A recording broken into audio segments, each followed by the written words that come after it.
Terroir. I'm Simon Jacob, your host for this episode from Jerusalem. Before we get started, I ask that wherever you are, please take a moment and pray for the safety of our soldiers and the safe return of all of our hostages. The following two-part episode of the Kosher Terroir is a detailed conversation with sommelier Efi Kotz from Recanati Winery, located in the northern Galil, and with one of their winemakers, Shahar Mamor. I was invited up to see their winery, one of the most modern in Israel, and their brand new, beautifully appointed visitor center.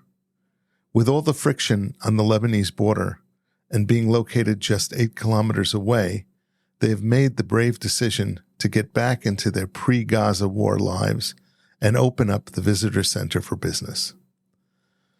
Though there is currently just a trickle of tourists, I believe when word gets out, this will become a major wine destination. Part 1 is a walkthrough, touring the facility, discussing many of the winery's capabilities and innovations. Part 2 is a tasting and review of some of their more innovative new wine offerings. If you're commuting in your car, please focus on the road and enjoy.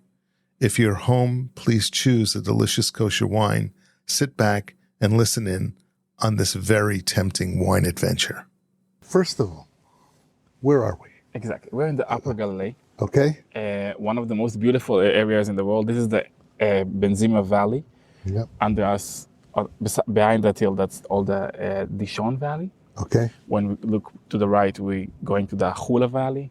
Yes. You can see the Mount Hermon. And you can see there's still snow on the top of it. That's the Syrian side, actually. Okay. You can see the Golan Mountains. With Yep. all the fog in the middle is actually smoke from all the fires that we had in the last few days. And that's all above Hula Valley. That's above the Hula, right. Very, very sad. I mean, you can still see the fire from smokes coming up. The smokes from the fires that's still going up. All that the lower part that looks like a lower ridge that goes up all the way up there. This is Reches Ramim. You hear about it all the time. Yeah. Marganiot, Manara, Misgav, Iftach, all of those areas, Ramot Naftali, Malkia, it's all here. You can see all the times out there getting bombed and whatever. Not a great time to live here, and practically almost no one lives here these days. They all evacuated. The closest place to us is Alma and Kerem Ben Zimra, the Moshav. Yeah. All the valley here and from the other side is vineyards of Kerem Ben Zimra. Yeah. Up there, the top of the mountain is Lebanon, is Marun Aras. Oh, that's Lebanon already. That's already Lebanon. We don't see the valley between. You see the green trees with the white roofs. Yes. That Iran. Between Iran and Marun Aras, there's a small valley, which the border is actually there. Exactly right over there. This is Avivim. If you remember Avivim winery that was burned. Ken, that's the one that was burned a month ago. Yes. It was right here. We could see everything from here. It was super sad. You can just see somebody's life going, in the fire. These two getting hits all the time. Of course, they're evacuated. I don't know if you meant... Kerem Ben Zimra is evacuated? No. Okay. Kerem Ben Zimra is still here. Alma as well. Dishon that we cannot see. Dishon is gone. I know. I have cousins evacuated. In Dishon. You see the top there, the white spot in the forest. Yeah. That's Malkia. Okay, that's Malkia. Ramot Naftali is over there. And then you go up with Iftach, Manara, and all the way up to Metula. In this, Iran, for example, is, as you can see, very close to the border. Kerem Ben Zimra is 5.1 from the border, so they are not evacuated. Yeah. We're 7.7, so we're also not evacuated, but we are still in the range of, how do you say? Missiles. Nuntet. Yeah. RPGs. Exactly. And those are the ones that they can't do anything about. Those are exactly those you cannot do anything about them. Now, we exactly are in the end of the range, so we're like really edge. They can go up to 8, and we're 7.76. Yeah. and that's from the border, so they have a little bit higher to get. I mean, they need to go a bit further from the border, so it's something like that. We don't hear a lot of sirens, but define a lot. Because if you're in Jerusalem and you hear a siren once in a month, it's a lot. It's a lot. Yeah. Here, if we have only 2 to 3 in a week, that's not a lot. Right. I mean, those every second, practically the people who there lives next to the shelters because they have no time, and even that is most of the cases not enough. Here we don't have the same. We can actually stand here, talk about the Hezbollah that stands right over there, and it's okay. We don't feel the same fear as they. For some reason, we are not in the same interest as them. Okay. They don't shoot here almost at all. I told you, if you were here a few minutes ago, you would still see. We drove by. We drove by the. You see this? Yeah. That's a. You see where it is? Right above. Right. 10 minutes after this, it was already a fire. Right. And that's. It intercepted it, and then all of a sudden, and as it falls, it creates a fire. There was a bomb intercepted over there, and 2 over here, approximately around the Ramot Naftali. Right. So you can see fire over there, and there was a fire over there. In this time of the year, everything is dry. So when something is burning, it's burning. It burns. Right. When we came from. You went through Amiad. You went through all those areas. No, there was a lot of everything is fires on the side of the road as well. Yeah. That is exactly what happens now. And that's the saddest part of the entire thing, because we got used to it. Yeah, this is so beautiful. I was going to ask you, why did you move here? I mean, just look around. I know. All you have to do is look around. It's so beautiful. It's so peaceful, and then this. Yeah. And nobody thinks it's When I moved here, I didn't think that we were going to start a war that soon. I mean, everybody knows it's a matter of any second. Right. Because we're in some kind of, I don't know, absorbing mode. Right. We keep absorbing until in some point it have to explode. And it did. But even right now, we're not actual in a war with Lebanon. Right. So you can call it whatever you want, but you saw all the fires. There is nobody that lives in the first 5 kilometers of Israel. It's crazy. I know. You know what? You don't know how many people from Shlomi, right, and from from Dishon and from Kiryat Shmona are living in my neighborhood now. Right. All right. Let's talk about wine, because we're here in a winery and we should be happier. Yeah. Although it's not that easy to be happy. As I told you before, this is Carignan. Yeah. It's going to grow wild as our famous Carignan. This is Cabernet Sauvignon. And they're both planted on the same day. Okay. But just see the differences between the Cabernet Sauvignon that you can see, which is, it's growing, but it's very small. Bit low and weak, while the Carignan is much stronger and higher and more leaves, much more powerful. Mm-hmm. And that's exactly the difference between a Mediterranean variety and not Mediterranean variety. Cabernet likes the cold. It doesn't get it here. Carignan knows only warm. It grows in warm But don't climate. you get cold here as well? We do, in the winters, a little bit. Okay. But not as the origin of Cabernet Sauvignon, for example. I'm not talking about the Napa Valley Cabernet. No, I'm talking about, although Cabernet is from all over the world, we're in different. When you grow in some place, your body gets used to the climate and everything in that place. You're adjusted to that. Yeah. When we talk about any produce, from vegetables to fruits, some things doesn't grow here because they don't fit the climate. Some things grow because they do fit the climate, the Mediterranean. So when we think about what's better to grow here, it's probably the same as what's better to drink here. And I mean, just imagine right now, it's not cold, let's call it this way. Yeah. Would you like a bowl of soup? No. Would you like a glass of full body, heavy red wine, 15% alcohol? No. The same. I would like a nice, cool, beautiful, delicate rosé or Perfect. or Or a even if you like reds, something that yeah, fits the something profile, lighter, something much fun, lighter. light, Yeah. that you can enjoy. And that's exactly the Mediterranean varietals. They don't Yeah. have to be very light, but they usually don't show the heaviness. Yeah. They don't go to very high percentage of ripe of and alcohol, of course. It's easier for them. This is one of the newest big commercial wineries in Israel. So we actually have a lot of new technology, and everything here is up to date, so we can actually make the best wine of any grape we will get. Now, when I'm saying that, Recanati Winery was in Emek Hefer and moved here in 2022. In 2022, those old tanks were not even here completely.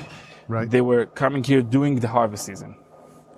So everything was built during the season. It was a very difficult harvest season because it was all together, the harvest, the picking, the receiving of the grapes here, while most of the employees were still from Emek Hefer. They still are, by the way. Yeah. Most of our core of the employees of the production areas are from Emek Hefer that come here every day, including the winemaker and many more. Anyway, the first part of the process is here. This is a big scale. Trucks come here and get scaled. The way they do it actually before and after, so we will know exactly how many grapes we get. And they throw all the grapes up to here. Right now, as you can see, it's not clean. It's not ready to process because we're not in harvest season. Right. Our season will start approximately by the mid to end of July. I'm sorry. So right here, we don't really put our efforts here. We are already in the middle of process of cleaning and sterilizing all the tanks and emptying barrels and bottling, and many more things to do as preparation for the next season. But this area is not yet got ready. Let's go this way. Prepared yet? How many bottles of wine do you actually make? Of course, it's a data that changes every year. Yeah. Because it's produce. Right. Every year you have more or less grapes. Yes. And we try to plant more vineyards every year, and some vineyards are going into the circle, and some are actually going out of the circle because of viruses, because of economic reasons from different growers. So it's practically changes every year. The winery is built to make up to 2 million barrels a year in a very comfortable way. Yeah. We didn't get through past the, let's say, 1.6 million. And last year it was even less, 1.4 million. And we are more or less on those numbers. Yep. Now, the entire winery was designed by a Spanish company from Bilbao that actually only does wineries. So this was built by this factory from Bilbao? Exactly, not built. So they designed the architects of all the winery, all the facilities are designed to make the best. I was going to say, it's unbelievable, the design smartest use and how it works. Of the property to make the best options for the winemaker. Now, we bought almost, let's say 95% of the tanks and the equipment is new. And we bought everything from the same company, Italian corporation called Della Tofola. Yeah. They actually combine several factories that each produces something else, but they combine together to one company that controls everything, and everything, of course, is automated. So even if we have a problem, they can, from Italy, help us to solve it. Wow. And log into the system and just help us fix the problem. Don't even have to send somebody here. Yeah. Sometimes they will, if they need, they will send someone. But in most cases, they can understand the problem, not even being here. Right. Which is very important when you think about all the facility together. It's a really, really a big operation. And during harvest season, you don't have the time until somebody will come here. Right. And the technology is a lot of help, let's call it this way. Anyway, when we start here, the grapes coming here, we have any winery in the world have two ways of getting grapes. The first way is the harvest, hand pick harvest, that's a manual harvest. And the second one is machine. When you pick by hand, you probably saw that a lot. You put all the grapes in big blue cases called dolav. Yeah. Each of them contains between 400 to 500 kilos of grapes. Yeah. They come on the truck. Somebody with a forklift just spills all the grapes to the Into the what you call Hilazon. Ken. Yeah, It's it is like walking Hilazon. Ken, it's cute. Just to, they all start here, and then the process begins. When we talk about mechanical harvest, then that means it comes in a big aluminum tank, Yeah. and those tanks are on the truck, and they it's a big bath. Yeah. It's not, a closed tank like you will see this tank. Yeah. It's like a big bath of aluminum that contains a few thousand liters. Yeah. They get here. The crane is actually coming and Lifts it. it's not even lifting; it just tilts it. Tilts And it. then all the grapes spills to the tank, to the pit, let's call it, and the process is beginning. Now, when you think about the mechanical, usually it's the cheaper wines, Yeah. because all the high quality wines usually are in a manual pick. Yep. Not always true, by the way, but Yeah. this is the common belief. After you tilt it and you spill all the grapes, you need to send it back to another round to the vineyard or to a Right. different vineyard. Right. That means you have to wash it. Right. You cannot wash it from upstairs, from above, because the water will remain there. Right. So you actually can only wash it when it's tilted to the side, and it's only here. Wow. Now, those water are not anything that you want to put in your wine. Right. Yeah. In most wineries, that's what you have. That's the only option you have, or you improvise something. Here, we built another crane just for that. This crane works 2 months a year only for tilting the tanks for wash. To wash them over there. That's it. Wow. You wash them and they go back to the vineyard for another round. So this does what? This This feeds only the grapes. pushes the grapes to the first step. Does it do crush at all? No. Not here. No. The first step here is the destemmer. Okay, the distemmers. The destemmer spins fast. The grapes go out through the small holes. Right. The leaves, the stems, the branches, whatever that we don't want to go into the wine, goes inside. The grapes are getting down to the crusher. Yeah. The organic waste goes to the end of the stemmer and goes up to the tank. Usually in the season we have a tank there that goes every day back to one of the refatot. How do you say refet in English? I don't know. Never thought about it. And then the cows eat it. Okay. And then the cows take it back. Yeah. And put it back, and then it Right. goes to the vineyards. And Okay. it's a circle that we try to maintain. Very cool. Now this is the crusher. It usually goes under the stemmer. Yep. And from the crusher, as you can see, the blue pipe is connected. Yes. And everything goes up to the first part, which is already, from that moment, is all automized and controlled by the computer. First stop, although right now it looks like a storage house, Yeah, which yes, it is, because it is. because there is no grapes. But this is the first cooling place. room. This is Not all the wines go through here. yes. But if the winemaker wants to make cold maceration, if he wants Yeah. to keep it up to chill during the night, even if there is 2 trucks and he doesn't want the grapes to wait in the heat, we can put them all here. It ups to 80 dolavim, which is like 40 tons. Okay. And it can wait a day, it can wait 2 days, depends what the winemaker wants Right. from this. And that's for the grape that comes in the dolav. That means manual harvest. Yes. When we talk about mechanical, we cannot put them here, but we have those 2 chillers. Okay. In Hebrew, they call them maseveiko, Okay. which is like cold transformers. Yep. But the idea of this is actually like you see in MasterChef or in cooking shows, that they have the blast chiller that can freeze or anything very fast. So these can reduce 10 Celsius degrees in less than a minute. Wow. So if you have something before you want, it can do either before fermentation, not fermentation, before Crusher. No. press or after the press. So it can actually, with skins or without, that's the most important part. And if you have grapes that they are too warm for what you want to do with them, you can change it. Wow. That's the main part. Now, again, not everything have to go through here, Yep. but it's another technological assistant, let's go this way. Yeah. The winemaker here have much more to play with to make sure that he will have the best wine you can do.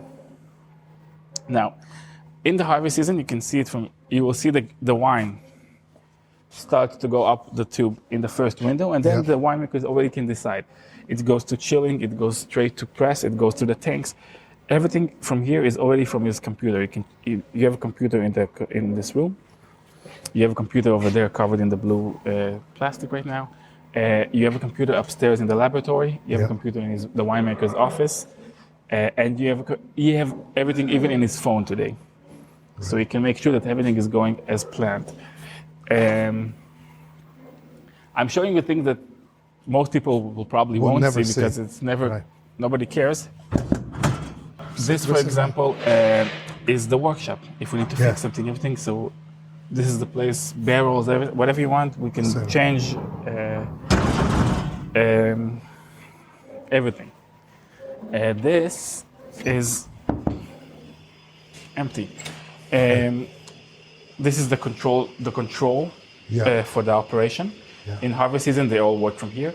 As you can see, this is the map of the tanks. Yeah. You can see clean after Chomer, which usually is like a to wash everything from the last year. Sterile. This is still 23 vintage post-cross. That's before bottling. Right. Blend. A problem that we need to fix. Ready for bottle. This is a manual backup for everything that's already in the computer. Yeah. You can find all the yeast we use, all the, that's like things that you can check on spot if you want to see something really on spot when it's here. We have a bigger lab upstairs. And of course, when they scale, it's actually that's where it comes out there. So it will automatically log to the system. Now, as you can see, this is all the tanks. Yeah. And up here we have another tanks as well. You see, this is 100,000 liters. This is the middle one is 200,000 liters. This is another 100,000 liters. Wow. And so these are the only big tanks we have. Most of our tanks are this size, between 5 to 45,000 liters. That's as you can see on the floor. Yeah. The surface of this, the amount of surface that this requires, and the 100,000 liters requires are not that different. Yeah. I mean, it is bigger, but it's not 3 times bigger. Yeah. As this 30,000 liters tank. There's a black tank there. No, that's a different. We'll tell you about it in a second. Okay. When we talk about quality, we talk about smaller tanks. Yes. When we talk about quantity, we talk about bigger tanks. If we were only a commercial winery, as we are, but without the thinking of the small specific parts and vineyards and plots, we will only have those tanks, like many other big wineries have, and we will produce millions of bottles a year. Yeah. We don't. Most of our vineyard, as you can see, is from 4,000, almost 5,000, almost 10,000, 8, 7, 6. Those are the sizes that most of our grapes coming and gets to start.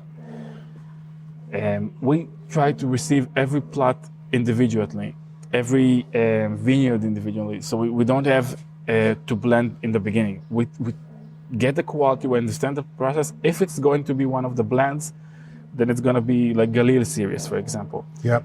So it will be Cabernet from many vineyards in the Galil. But if it's going to be like a single vineyard, or if we see something with a high potential, we will keep it separate until the end. And this is the winemaker's job here, and they do it you can see each of those plots, vineyards go to a different tank, different individual fermentation. So they have full control. Exactly.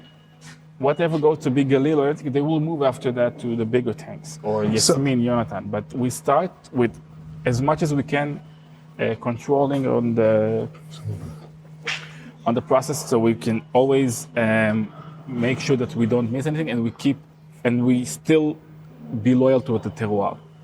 That's one of the most parts of the process.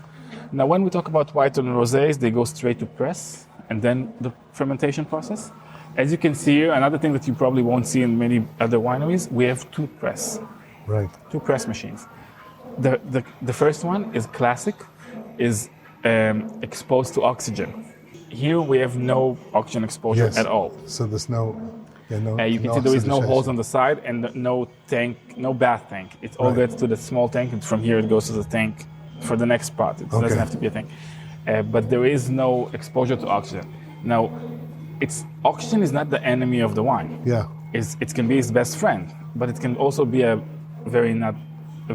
too much of it can be not good, and exposing to oxygen not in the right time can be not good. Yeah. So here you want the to control winemaker exactly what you want. Exactly what he can play. He can do it this way, he can do it this way. It depends on what wine he wants to produce.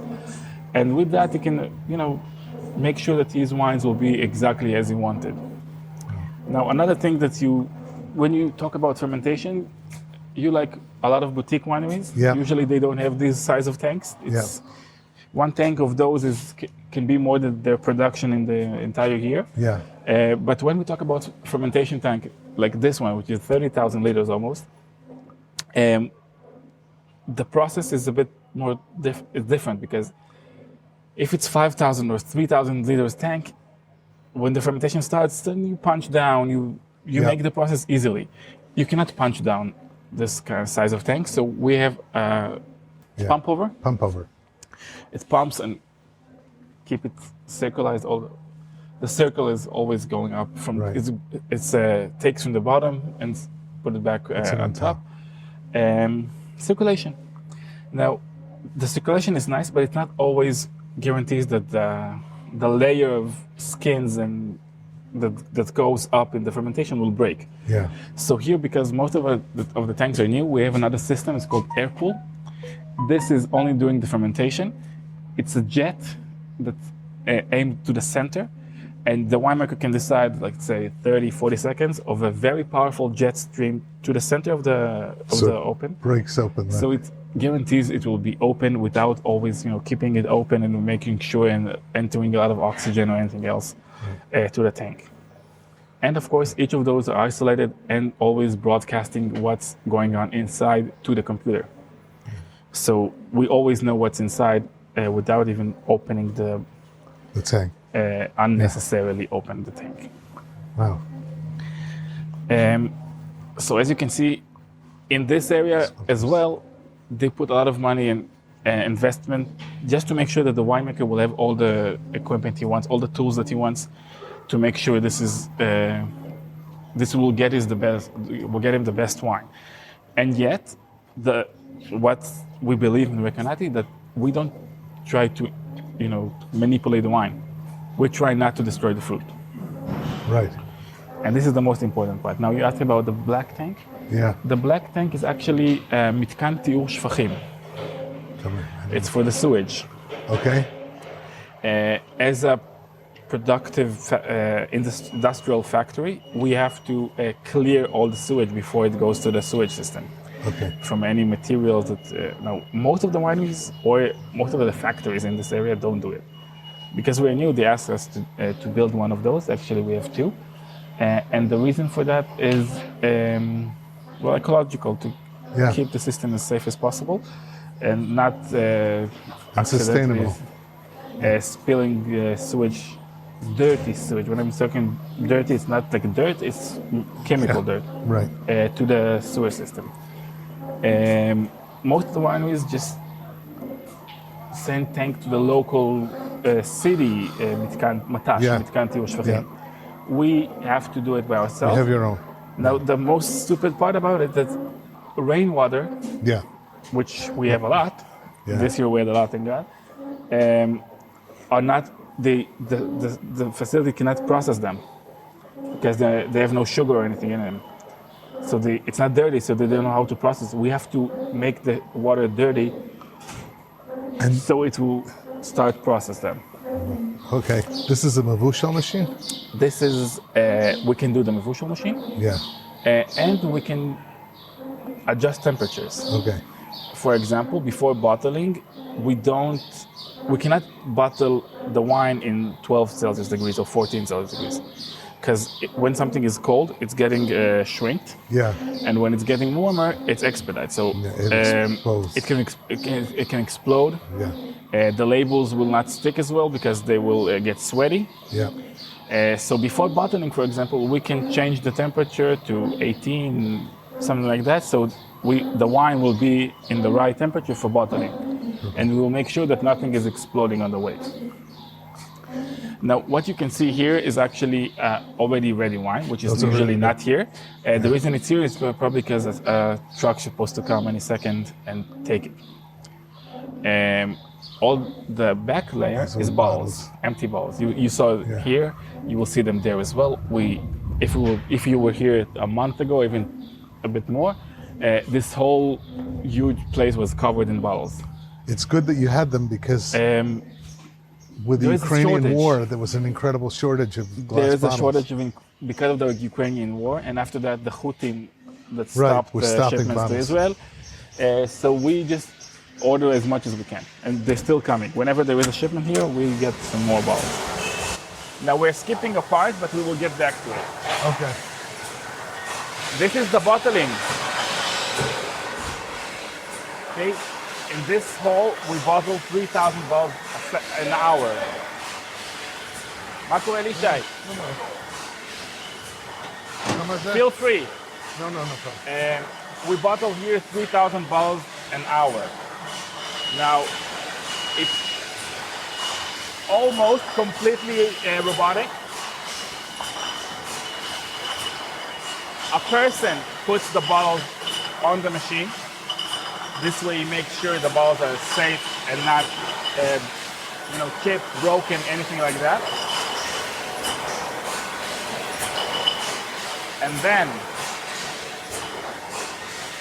in the first process, they get washed with water. It still empties them and brings them back. This is a push of nitrogen, just to make sure there is no residue of water or any dirt inside. Bottling, that's the filling already. Wow. And corking.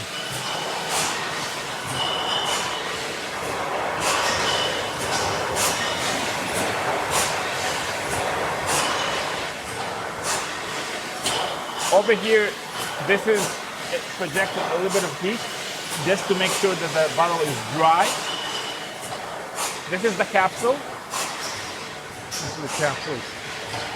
You see all the cylinders of capsules, and then it goes through here. You see, it takes one, put it on the bottle.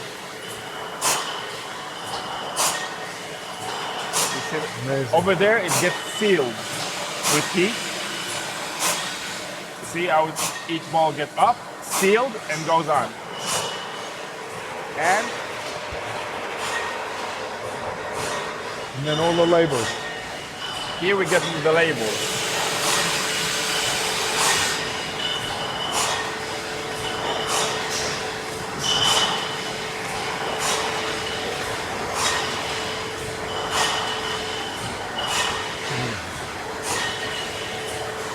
Now, when the labeling is finished, they all got here. You see the cardboards over there? We put the cardboards, new cardboard. Every time we have enough bottles here, come here. You see? It picks 12 bottles, puts them in the box, and keeps going. The boxes are opened by themselves, and then sealed by the machine, not by themselves. It's all robotic.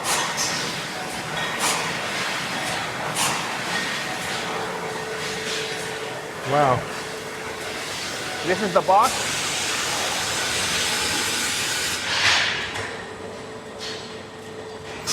He needed to change the label, so it stopped. It won't be doing anything right now. Okay.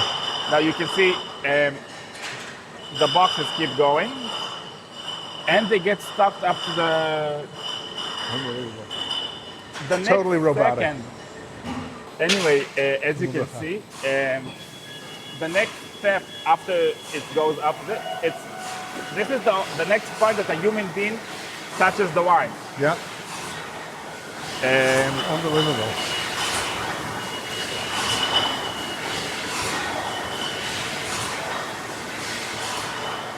see, it sets them in a row, in a layer. And then moves it up and stacks it.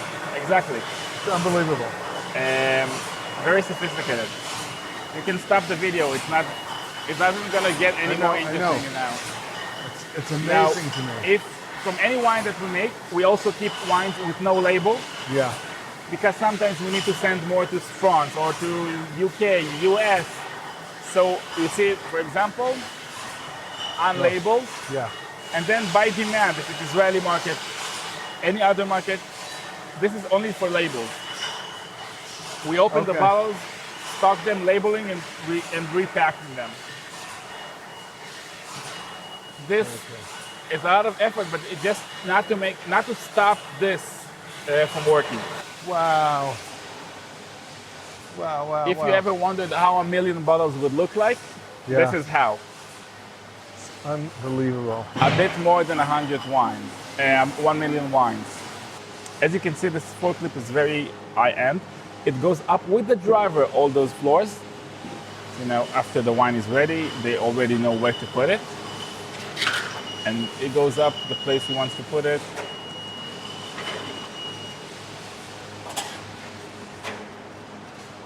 Now this all the bottles that you saw outside, the ones that ready, were here before and they're now ready for shipment. And the truck is gonna take them for Shaked, you know Shaked? Yes. So they're gonna take them and distribute them. Here, we have another storage. Most of it is cardboards and all the things for preparation. And if we know that the truck's supposed to come in that day, we put, as you can see here, this always ready to load on the truck. And these are the bigger bottles? These are those are magnums. Magnums. But not just those. Yeah. If you know what, let's go through here. I can see them over here. Those are just bottled magnums. Yeah. Those are already bottled with a label magnum. From Grille Marcelin, Special Reserve, the new. Have you tried the new? Yes, you have the Odem. The Odem. So this is a secret, but that's a Cabernet from Odem in Magnum. It's not yet released. It will only released maybe in the next year, maybe in the year after. Magnums, wines that nobody will ever see outside, probably like the Yonatan Rosé, which is only for a specific 2 places that ask for a rosé at that price. So they get Yonatan Rosé. A bottle of Metushelach of the Special Reserve. This is the 18, 17. Which one is that? 18. 18. That's a Special Reserve that got another extra year in the barrels. It's actually 1 barrel. You will find in here the archive, the unreleased yet, the already sold out ones, all here. And maybe some labels that you've probably never seen because they go to specific places. Now, as you can see, this is the barrel room. Wow. Most of the wine of the barrels here are not new. We get something like 30%, even less, new every year. This is the bottling season because we need to clear barrels, we need to clear tanks before the next harvest season. So this is most of the effort of the winery in these days is to clear. If it's blending, if it's emptying and bottling and then cleaning the barrels, this is most of it. What's the difference between the barrels that have the lees on the outside and the ones that don't? Well, are those whites and these are reds? Those are new, not yet used. Okay. And those are reds that already been used probably. Right. Yeah. Now, the red color is actually from wine. Yeah, it's the lees painted over the top. Exactly, it's a paint. Yeah. In France, they used to say that, it's wine that spills in process. Now, today you can buy those painted already from the factory. Right. But they paint it with non-kosher wine. So we cannot use those. So we paint them by ourselves, which is not as good as their painting because we don't make the same deep mud color that they do. Right.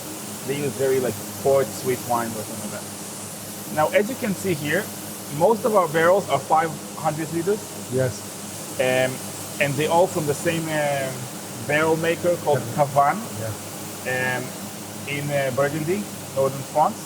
We use the toasting levels between light and medium, not even medium plus. Yeah. As I said before, we don't believe that we're supposed to change the wine. The barrels are for micro-oxidation, for the maturing process, not for overpowering the flavor of the fruit, not to making the wine oaky. The barrels are a process that the wine will go and develop in, but not overpower the fruit and the terroir that we try to show, especially in our wine. Now you can see here some 3,000 liters barrel. Yeah. And you can see some, actually one wine in the winery that ages in a small barrel of 300 liters called Cigar. Okay. And what's it called? Cigar barrel, because it's like a fat and a bit longer. Right. All made by the same producer, of course. We have tried different producers as well, as you can see here, and some other barrels as well, but we got to the understanding that this is what we're looking for, and we now work only with Terroir. Yeah. Now you see now it's empty, but you can see that most of this side of the wall, now it's this side of this as well, but that side as well, standing on wheels, while these are not. Yeah. The reason for that is actually souli. When we have white wine with the sediments of the lees, and we need to spin them to make the circulation. It's called bétonnage. Yeah. When you enter like a curly stick and spin it until it's all mitarbev. It's mixed. It's all mixed. Yeah. So here we do it easier and do it just better. Now we have a wine barrel with a glass wall. Yeah. Just to explain the process of bétonnage, how the leaves are getting. Wow. You see the leaves? So when we spin the barrels, it's actually stirring the inside, and all the leaves are getting in touch with all of the surface of the wine. And we have consistency inside the barrels. Every few weeks, depends on the winemaker. He decides when and how much time do we spin, and they spin it just to make sure that everything is. And you get it from that's great. They put glass on both sides. Yes, of amazing. Course. So you can use the light. I know. It's amazing. It's a beautiful video. Brilliant idea.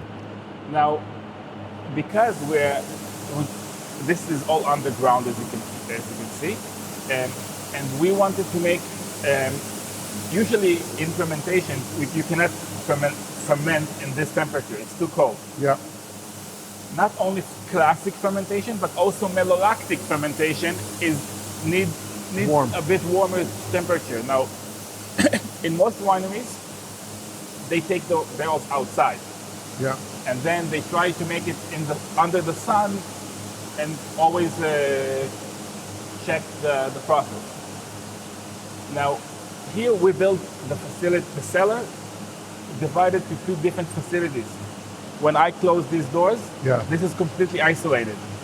So we can put here 17, 18, 24 Celsius, and over here it will still remain 12 or 10, depends on the. Right. And here we can ferment and make all the process without taking disturbing them outside. Everything else. Yeah. And when it's finished, either we can take the barrels and finish fermentation inside the other, or we can open the doors when everything is finished and then compare the temperature. Right now it's the same temperature. During the harvest season, it is closed, and then fermentations are happening here. Very cool. As you can see here, most of the barrels are empty, new ones. This is already used but clean for next one. There is no sticker. Those are the barrels for toppings. Got it. And basically that's it. Did you make wine during Shemitah? Yes, at Mechira. Okay, at the Mechira. And this is the barrel room. Okay. This is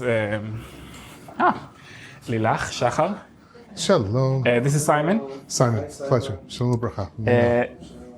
This place is actually one of the core part of the winery. This is where all the decisions are made. I didn't introduce Shahar is our winemaker. Pleasure. Shalom Bracha. I keep touching Pleasure. those. I keep touching this for ununderstandable reason. זה מוזר לי שזה כאן. זה מקליט. I'll back with you soon. No problem. Yeah. Not just a laboratory, this is the winemaker space. When all the decisions are actually made here, they have all the results from all the testings that they want. They have the FOSS, which is a very high end. Yeah. They have here some more. You see this, the Cynthia is actually an entire laboratory in one small device. It can check everything from the grapes to the wine. Alcohol tests, whatever you want is you can do here. They even check how much oxygen goes through the cork or in the cork, how much dissolved oxygen there is in the wine after a few years or something like that to see the development. That's all. That's And all. of course, this is all monitoring all the operation all the time. Yeah. Any problem that can occur is also alerted to their phones. So they will know that something is wrong and they need to be fixed. So if a barrel goes out of the norm as far as temperature is concerned, or if something gets a plugged, barrel, a tank, temperatures, any process that you want, it's always broadcasting. They can know if something is doesn't work as well as it's supposed to, or anything like that. Now, besides that, there is a manual backup for everything. Yeah. Not the broadcasting, but what's inside of each of them and everything of those. Yeah. And this is my favorite part of this room, because this is probably the only part that I actually understand. This is it's not exactly a map, but each of those squares as one vineyard. That's one vineyard. Yes. And Okay. very soon, they will start to bring tests from the vineyards, examples of grapes. They sent someone, he picks grapes from different rows in the vineyard, from the bottom, from the sides, from the end, from the middle of the row, end of the rows, from a few rows inside the vineyard. He brings them here as a grapes. They squeeze them, and then start to get results from sugar to pH to whatever you want to know. They will know, and of course taste what the flavor is. You can start seeing each line. It's each 2 exams for each vineyard every week. You will see some vineyards. We already know that they have long seasons, so you see a lot of room. Some have less. And when they finish everything, before harvest, they put an X on it, and then we know it's picked. Gone. The end of the season is when this entire wall is crossed. Wow. Everything It's all is with crossed X. off. It's all crossed off, right? Exactly. And then you know this is we finished harvesting. Last season, 2023, we had a lot of, I don't know, you can call it luck, whatever you call it. We finished the harvest season just before Sukkot, 27th of September. The last press was the 3rd of October, and it was very difficult to get here on the 7th of October after Sukkot. Roadblocks, Everywhere. You cannot go any further. Well, everybody was sure that Lebanon will start the same, and even now you can't go to some places. Yeah. Just after the industrial area, you will have a roadblock that asks you where you go. If you're just visiting, you cannot go. If you live in Alma or somewhere over there, you can They'll let pass, you go. but otherwise they won't let you. Crazy. This is how war looks like in the first few days here. Yeah. Anyway, from this door, Lila walk or out of Shahar can get to any part of the process area, the tanks, to the barrels, to the press, whatever. Yeah. In less than a minute, they can actually be anywhere. You see all the bridges above. Yeah. They're all connected to the door over here, and they can be anywhere they want in less than a minute. And we do not wait for, we don't send things to an exam in a laboratory, then where we wait for the results and then process, or get our understanding what we're going to do during the process. Every process that starts is after results from the lab. Every fermentation that finishes is after the results from the lab. And since the lab is right here, we don't have to wait or trust some others. Services, let's call it this way. Got it. We do everything here. So this is the winery, let's call it this way. Okay. And now let's go taste some wine. Okay.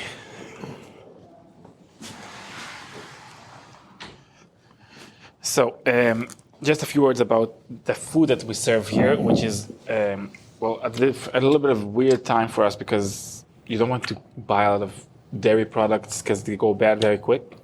and we don't want to freeze things. So we try to keep it simple and still maintain our own supplier that we worked before. All of our food is coming from the 40 kilometers radius. That means Golan, Galil, mostly Galil, some Golan, and some lower Galilee. The cheese is from Iftach. It's a sheep's cheese from a place called Meshek Schwartz.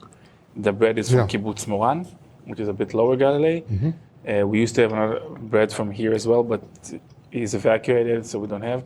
The olive oil is from here, from Alma. You can actually see the trees in the view. If we go to the balcony, I will show you the trees, where it grows. Very nice.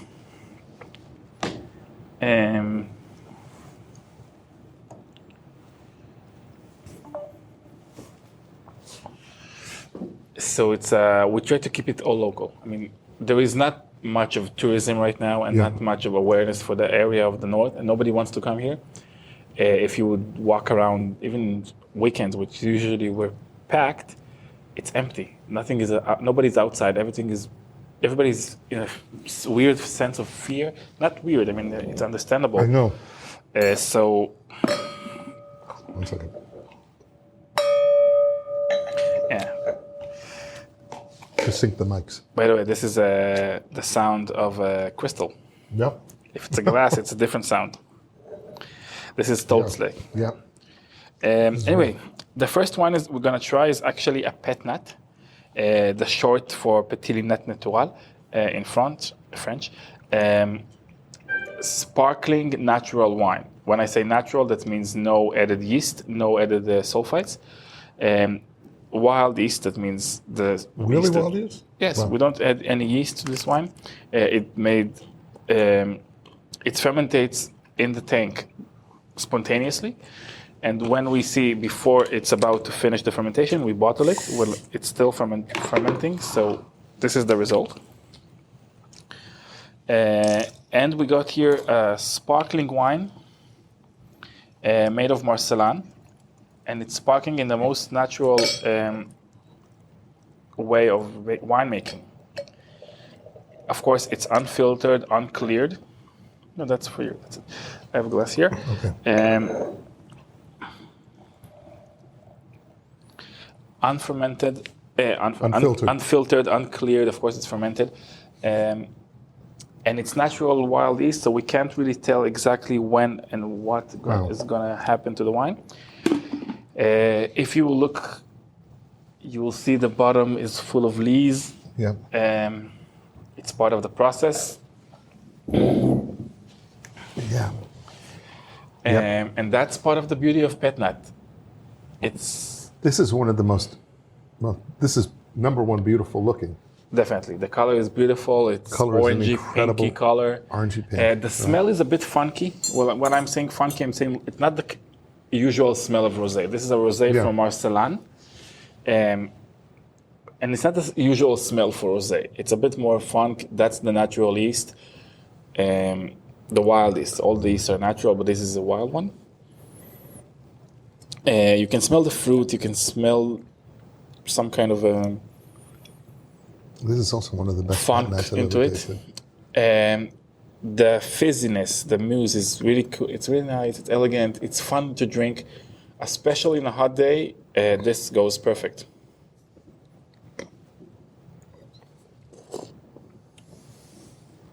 This is perfect to be drinking outside. Exactly.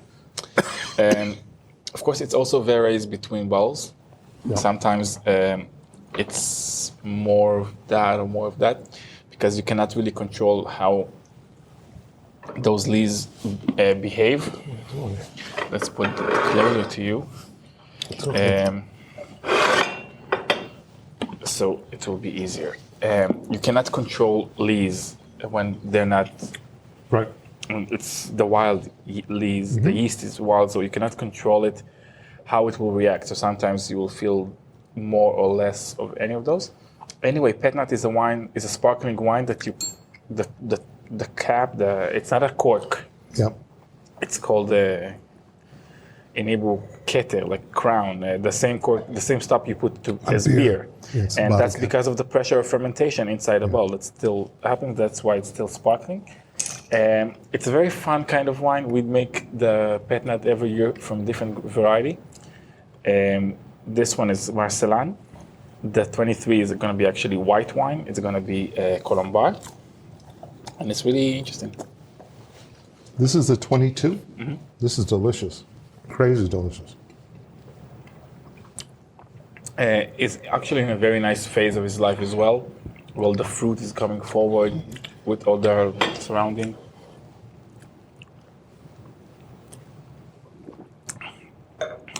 It's actually very fun. Sometimes I really love Petnat, sometimes I really hate Petnat. I'm inconsistent with it. That's why when you asked me, because it isn't consistent. We tried Marcellan. It's actually coming from two vineyards. Yeah. One of them is in Kidmat Tzvi. The second one is in Kanaf, both in the Golan. More than that, they are the same grapes that we use to make this. Okay. You know this rosé? Yes. This is the Gris de Marcellan. The Gris de Marcellan is our finest rosé. We have two rosés in the winery in the portfolio. We have the rosé, the classy one, and we have the Gris de Marcellan, which is a very unique rosé because it's 100% free run. That means no press at all, bleeding in whole clusters without press whatsoever, from a very specific two plots in two different vineyards. One of them is in Kidmat Tzvi, where it's the same as this one, and the second one is in Tel Fares, which is a bit lower in the Golan, but higher altitude, grown specifically for making rosé in a very high, very mukpad. High quality? No. I mean, very strict policy of growing. Okay. Like the growers have a lot of instructions how to grow it exactly to make the best rosé we can produce. Who defines that for them? Kobi and Shahar. Okay. We have main agronome. You have an agronome as well? Of course, we have two actually. One main and one underneath him. We have two, one for the north and one for the rest of the country.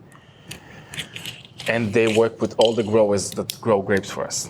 Now, by chance, I live in Kidmat Tzvi, and we actually grow, the Moshav grows the Marcellan. So once I asked to just give the instructions to the growers in your Moshav. Sure, I will get it. And just took a read. We have not just the Marcellan, we have few varietals, and I saw how many specific instructions. It's crazy. Like it was almost 8 full pages. While I know that different vineyards, which is not a single vineyards that we produce, are 1-2 pages. So what sort of instructions can there be for that many? Just out of curiosity. I'm not really familiar with the terms in English. That's the problem. But for example, we call it in Hebrew chilun, making windows in the grapes so the wind can go through in an equal way to prevent some things. Diluting leaves. Okay, I understand where it's coming. All the idea of just make sure that everything is going to be 8. How do you say eshkol? Eshkol. Clusters like the. For example, 8 clusters from each vine. Not vine, from each side of the vine. Each side of the vine. From each branch. Something like that. From each branch, 8 clusters, or it depends. I'm not exactly how it is, but the idea is that makes very small details that you would not think about, like when to, spraying in what part. Every small thing that have to be in the vineyard anyway, but when exactly to, what are the signs for? If this happens, then what to do? If that happens, what to do? Like everything is very specific, and you cannot just do whatever you want. Now, we don't buy grapes in the winery at all, but we do. I mean, we cannot own the land. You can in Israel. A business cannot own land. It can be like a lot of rules. Okay. But people can own land. places like kibbutz, moshav, they can own land. A company cannot own land. Okay. Like an industrial company doesn't own the land. So we can lease. We have long lease agreements. Leases with them. Like in Kidmat Tzvi, it's a aguda shitufit. It's like a lot of families that work in the agriculture part of the moshav. And we're not leasing, but the property, the vineyard, it's from the moshav. But we have a long agreement with them, and we get all the grapes. We don't pay per kilo or per grape. We pay per year, with all the process that involves. For all the grapes that come out. So it can be 8 tons for a vineyard, or it can be 2 tons. We'll pay the same amount. So for them, they don't mind to do whatever we ask for them, because they will only get more money of it. I mean, in Israel, and back in the days, they used to pay per kilo. So when you tell the grower dilute 10% of the clusters, it's lost of money. They wouldn't do it. I was going to ask you about that, because how do you control that? Because I can see people providing grapes, and if you're paying it per kilo, no matter what you tell them to do, they won't do anything that costs them money. It's when you tell them, I only want so many clusters per branch.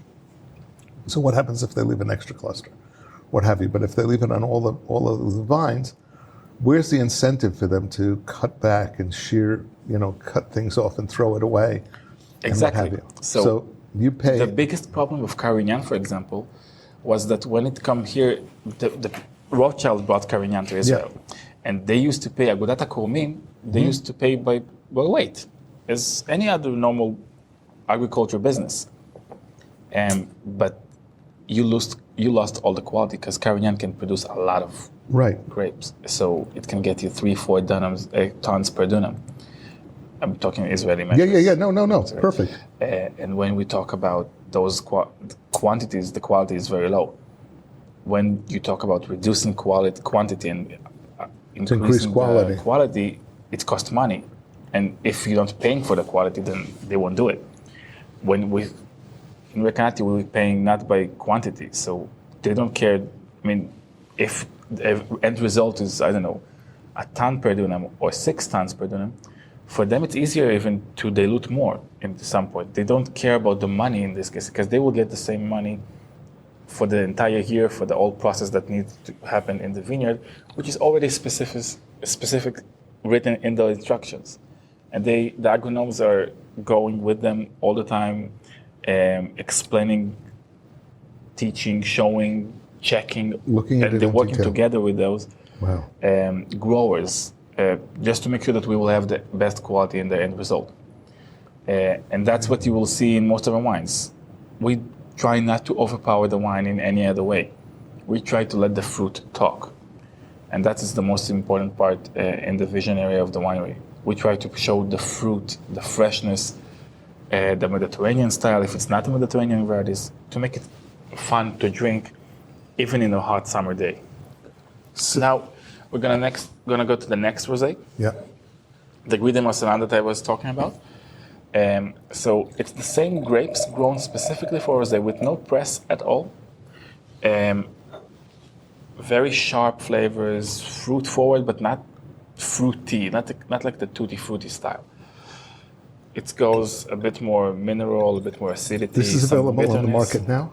Yes, this is in the market. This is the 22. And what you call it is also? This is the Petnat. The Petnat is on the market, or it's all? It's a very limited series. It's very difficult to find on the market. You will probably find it more in restaurants, some stores maybe. It's definitely food-oriented wine. The Petnat. So, yeah. Now this is probably the most gastronomic rosé you will find in Israel. On one end, the Marcelin gives a lot of great aromas. On the other end, it's a nice acidity and really well-balanced bitterness to it.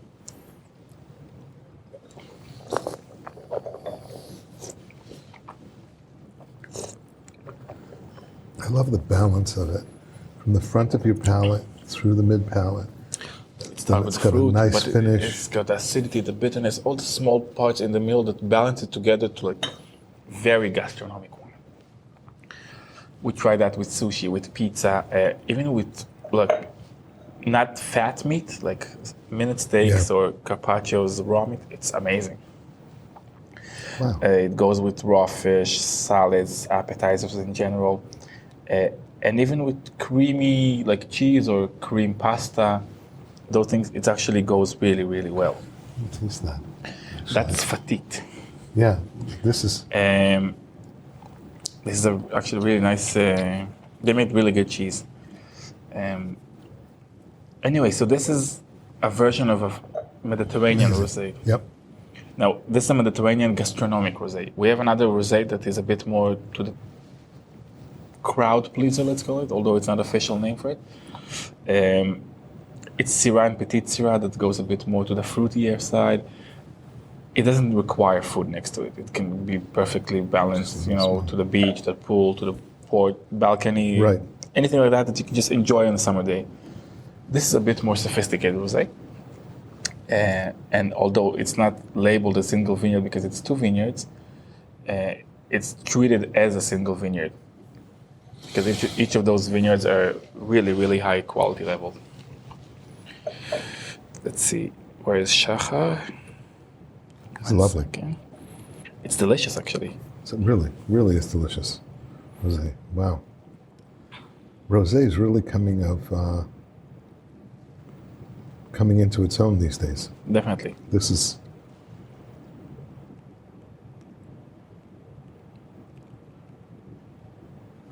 has got so many lovely, it's a nice texture, but it's also got some nice nuances to it that are just really right. I mean, special. When you drink a classy rosé in Israel, it's either to the very sweet, fruity side, or sometimes it goes to the very acidic, bitter side. Yeah. A lot of them have become, people are trying to get more acid into rosés. I love acid, but it needs to be balanced well, because if the fruit is not powerful enough to balance the acidity, it translates to just bitterness, and that's it. This is a wine that we don't sell at the visiting center. It's the Yonatan. You know the Yonatan? I don't, but it's from the, what you call it, Yonatan. Is it from the Yonatan vineyard? No. Okay. This is Yonatan for another reason. This Yonatan is the son of Lenny Recanati, so this is called That's why it's called Yonatan. We have a parallel series to this wine called Yasmin. Yasmin is the wine you can find in supermarkets, in stores like 410 shekels, something like that. Yeah. Yonatan is the same series. I mean, it's the same parallel series that goes only to restaurants and wine stores. You can find a lot of as home wine, house wine. Yeah. For hotels, restaurants that want to give good wine for a not expensive price. Got it. Now, I haven't mentioned it downstairs, but when we talk about our wines, from the series of Galil and above, we have only free run, no press. Above that, underneath that, we have Yonatan, Yasmin, and wines that we sell in like supermarkets that you can find the press liquid as well. Now, you would expect the press to be bitter or unpleasant, but we don't really press that hard. So it's actually a very fun wine to drink. This is a blend of Colombard and Sauvignon Blanc from different areas in the Gilboa, Galil area. And the price of it is around the 40 shekels, 3,410, sometimes 3,400. This is Colombard? Colombard and Sauvignon Blanc, 60-40. Now, the the fun part about it is that anytime that people ask me, like we have like Yain LeShabbat. Okay. Before Shabbat, you go and you get you can choose whatever wine you want from the winery. They will give you a bottle for Shabbat. It's like the thing that we do here for all the employees. Any bottle? Almost any bottle. Those who were shortage. I mean, we don't have a lot of special reserve or the limited series, but you can practically take whatever, whatever you ask, you will get. people usually, they like to have the more sophisticated, the big wines. I always take this wine. It's my, I can't say favorite, but this is my go-to wine. Right. This wine is just fun. It's a nice balance, nice aroma, nice bouquet. The flavors are, it's just a fun wine to drink.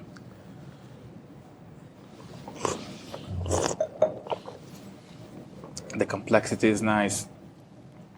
And it's simple wine. It's not a very, sophisticated, complex wine. But it's fun. But it's so nicely balanced. Exactly. It's just a pleasure. There isn't anything that tastes out of place. When you think about ordering a cocktail in a restaurant, you think all about the exactly balance between acidity, sweetness, maybe some spice, and the alcohol won't be too powerful. This is exactly what you're thinking about when ordering a cocktail in a restaurant. This is the exactly same qualities, exactly balanced, perfectly balanced, nice acidity, nice sweetness. And the alcohol is very The alcohol is low. muted. It's, I think 11.5, yes. It's really muted. And it's delicious wine. Yeah. At any second of the day, if you tell me, open a bottle of wine and drink a glass of wine, I cannot imagine myself drinking a glass of red wine. But this, I don't mind drinking at 9 a.m. I probably won't, but No. it's a wine that you can. I could. You have in the morning Brit, for example, and you serve wine. You can serve the big red wine, but it's very difficult to continue the day after a big red wine. Right. This wine is my go-to. It's really light. You finished your day, you're coming back from work, you sit on the couch and you think, oh, should I open a bottle of wine? No, but I only want a glass. I won't open a wine. I don't want to waste a bottle. This bottle cost 30-something shekels. It's nice. Really lovely. You don't think too much when you open up this kind of bottle. Wow. The worst case scenario, you cook with it tomorrow. Do you export this to America? Yes. Yeah. Okay. I don't know if it's exported the same price as in Israel. No, but you can find it in the States, definitely. And this is the 22. The 23 is already bottled as well. It's about to release any second now. It's called Yonatan. Yes, and the 23 just received the gold medal in the best value competition. Wow. And for the right reason. This is the best value for money you can ask for. It's a great wine, especially for the very low price range.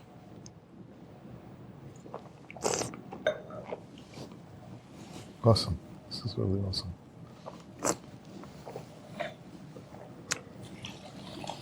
Every time that people come to me and say, oh, in Europe you can find in a few euros very nice, fun wine to drink. Not the most complex, but very fun wine. I give them this. Look, this is a few euros. Yeah, this is great. It's delicious. I love this wine. How much does this sell for in the stores? Like 30 shekels? Yeah. It's most cases it's 40, 410. Okay. So it's like 30-something shekels for the bottle. Great. And I find it just delicious, I will be honest. Actually, I've just ordered wine for Shavuot. Yeah. So I ordered 2 of the Sauvignon Blancs that Sophie likes a lot, and 10 of those. Wow. I wanted, we have some guests. I love this wine. It's good. It's really good. Definitely. For me, it's probably the best thing I've learned. Remember that I had in my Instagram that I tasted a lot of cheap wines from the supermarkets. Yeah. And that was this is the main wine that I've learned that is wow, that's worth the money. And I liked it a lot then. And then when I started to work here, it's even better.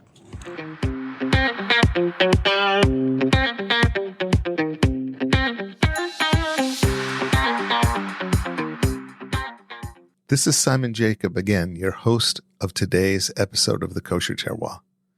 I have a personal request. No matter where you are or where you live, please take a moment to pray for our soldiers' safety and the safe and rapid return of our hostages. Please tune in again next week for part 2 of this conversation about the Recanati Winery with sommelier Efi Kotz and winemaker Shahar Mamor. Please subscribe via your podcast provider to be informed of our new episodes as they are released. If you're new to the Kosher Terroir, please check out our many past episodes. And thank you for listening to the Kosher Terroir.